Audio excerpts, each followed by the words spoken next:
আসসালামু আলাইকুম দর্শক, আমন্ত্রণ জানাচ্ছি এখনকার বাংলা সংবাদে। শুরুতেই থাকবে শিরোনাম, পরে বিস্তারিত। সর্বশেষ দেশের কয়েকটি গুরুত্বপূর্ণ সংবাদ জানিয়ে দিব। শুরুতেই থাকবে শিরোনাম, পরে থাকবে বিস্তারিত। গোপালগঞ্জের টুঙ্গিপাড়ায় পুলিশ আওয়ামী লীগ সংঘর্ষ, গাড়ি ভাঙচুর, হতাহত ৮। এবারে জানাবো হাসিনার দোসরদের সরাতে ১ মাসের আলটিমেটাম। তারেক রহমান বললেন, সংস্কারের আলাপ যত বেশি দীর্ঘায়িত হবে দেশ তত বেশি সংকটে পড়বে। এটা কতটা যৌক্তিক, জানাবো বিস্তারিত। এদিকে আহতদের সুচিকিৎসা দিতে না পারা সরকারের ব্যর্থতা। হাসনাত আব্দুল্লাহ বললেন, তার অনুরোধে হাসপাতালে ফিরে গেলেন আহতরা। আরও জানিয়ে দিব, আওয়ামী লীগ ছাত্রলীগের ৬৭ নেতাকর্মী গ্রেপ্তার। এবং সর্বশেষ জানিয়ে দিব, খালেদা জিয়াকে পাকিস্তান প্রধানমন্ত্রীর চিঠি। ভিউয়ার্স, এতক্ষণে শুনছিলেন দেশের কয়েকটি গুরুত্বপূর্ণ সংবাদ শিরোনাম, এবারে বিস্তারিত।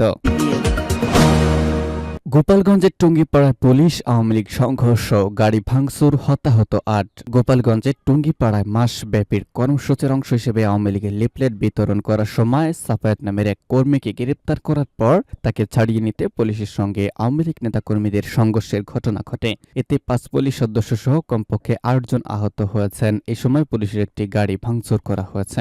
গতকাল রাতে টুঙ্গিপাড়া উপজেলার খান সাহেব শেখ মোশাররফ হোসেন স্কুল অ্যান্ড কলেজের সামনে এই ঘটনা ঘটেছে। তবে আহত পুলিশ সদস্যদের নাম জানাতে পারেননি ওসি। টুঙ্গিপাড়া থানার officer in charge OC Mohammad Morshed Alam জানান, আওয়ামী লীগের কর্মসূচির অংশ হিসেবে লিফলেট বিতরণ করছিল আওয়ামী লীগ ও সহযোগী সংগঠনের নেতাকর্মীরা। এ সময় খবর পেয়ে পুলিশ ঘটনাস্থলে গিয়ে সাফায়েত নামে এক কর্মীকে গ্রেপ্তার করে। এ সময় অন্যান্য নেতাকর্মীরা সাফায়েতকে ছাড়িয়ে নিতে পুলিশকে ঘেরাও করে রাখে। পরে আওয়ামী লীগ নেতাকর্মীর সঙ্গে পুলিশের ধাওয়া পাল্টে দেওয়ার ঘটনা ঘটে। এতে ৫ পুলিশ সদস্য অন্তত ৮ জন আহত হন। তিনি আরো বলেন, সংঘর্ষে এক পর্যায়ে উত্তেজিত নেতাকর্মীরা ইটপাটকেল নিক্ষেপ করে পুলিশের একটি গাড়ি ভাঙচুর করে। বর্তমানে পরিস্থিতি নিয়ন্ত্রণে রয়েছে। ঘটনাস্থলে অতিরিক্ত পুলিশ মোতায়েন করা হয়েছে। টুঙ্গিপাড়া উপজেলা নির্বাহী কর্মকর্তা মোহাম্মদ মইনুল হক বলেন, ঘটনার খবর শুনে আমি ঘটনাস্থলে যাই।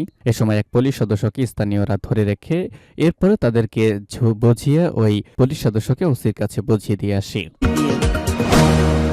হাসিনার দোসরদের সরাতে ১ মাসের আলটিমেটাম। প্রশাসন থেকে শেখ হাসিনার দোসরদের সরাতে অন্তর্বর্তী সরকারকে ১ মাসের আলটিমেটাম দিয়েছে জাতীয়তাবাদী আইনজীবী ফোরাম। সংগঠনের সভাপতি অ্যাডভোকেট জয়নুল আবেদিন বলেছেন, ১ মাসের মধ্যে প্রশাসনের মধ্য থেকে আইনশৃঙ্খলা বাহিনী থেকে ফ্যাসিস্ট দোসরদের সরাতে হবে, অন্যথায় আইনজীবীরা কালো কোট পরে রাস্তায় নামবেন।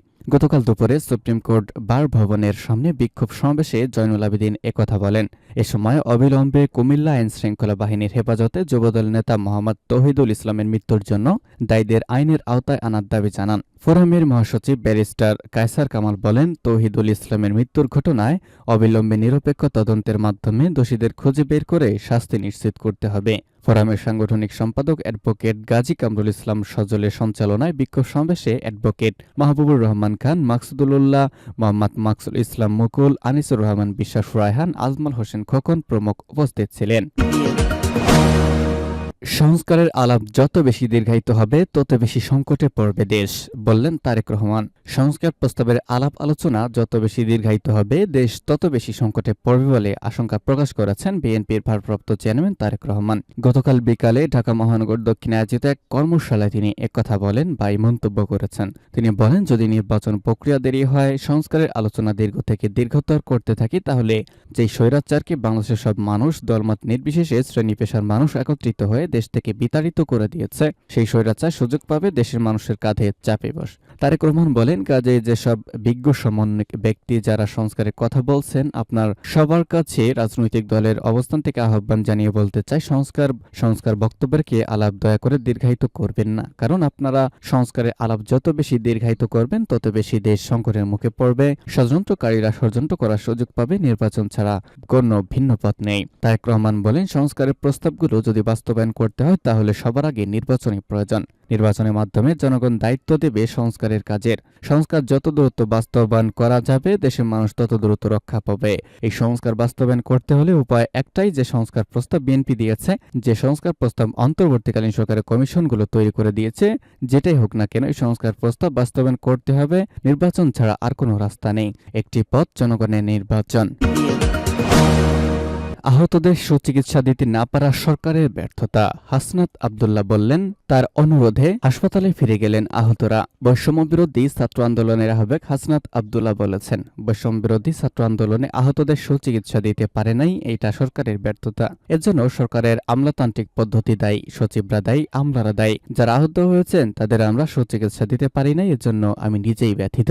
গতকাল দিবাগত রাত 12টার দিকে পুলিশের ব্যারিকেড ভেঙে যমুনার সামনে অবস্থান নেন জুলাই আগস্টের বৈষম্যবিরোধী আন্দোলনের আহতরা। পরে সেখানে উপস্থিত হয়ে আহতদের উদ্দেশ্যে এসব কথা বলেন তিনি।